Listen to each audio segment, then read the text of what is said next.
le soin mutuel dans un monde de compétition. Notre époque célèbre la compétition, celle des marchés, des carrières, des performances individuelles. Pourtant, en parallèle de ce récit dominant, une autre force, plus ancienne et plus essentielle, persiste et se réinvente, le soin mutuel. Ce n'est pas un doux idéal, mais une nécessité vitale et un acte de résistance profonde. Dans un système qui valorise l'autonomie extrême et le chacun pour soi, prendre soin de l'autre peut sembler contre-productif, voire naïf. On nous enseigne à optimiser, à gagner, à surpasser. Pourtant, cette course effrénée génère un épuisement collectif, une solitude paradoxale au milieu de la hyperconnexion. L'être humain n'est pas une forteresse. Il est un être de lien, dont la survie et l'épanouissement ont toujours dépendu de la coopération et de l'attention portée aux siens.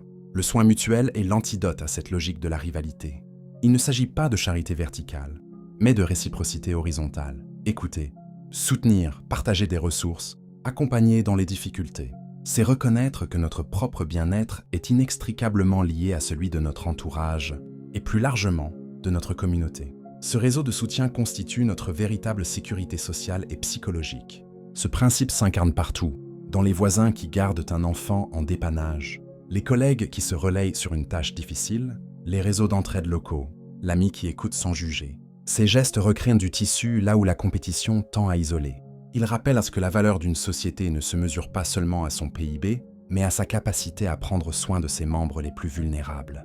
Cultiver le soin mutuel est donc un acte éminemment politique et transformateur. Il réhabilite la vulnérabilité comme un lieu commun et non comme une faute. Il déplace le centre de gravité de la réussite individuelle vers la résilience collective. Il propose un autre récit, où la force ne réside pas dans l'invulnérabilité, mais dans l'interdépendance assumée. Face à l'accélération et à la pression constante, choisir le soin, c'est planter une graine de post-humanité. C'est choisir un monde où l'on ne survit pas les uns contre les autres, mais où l'on se construit, véritablement, les uns avec les autres. La révolution la plus profonde commence souvent par un geste simple, tendre la main et savoir la saisir à son tour.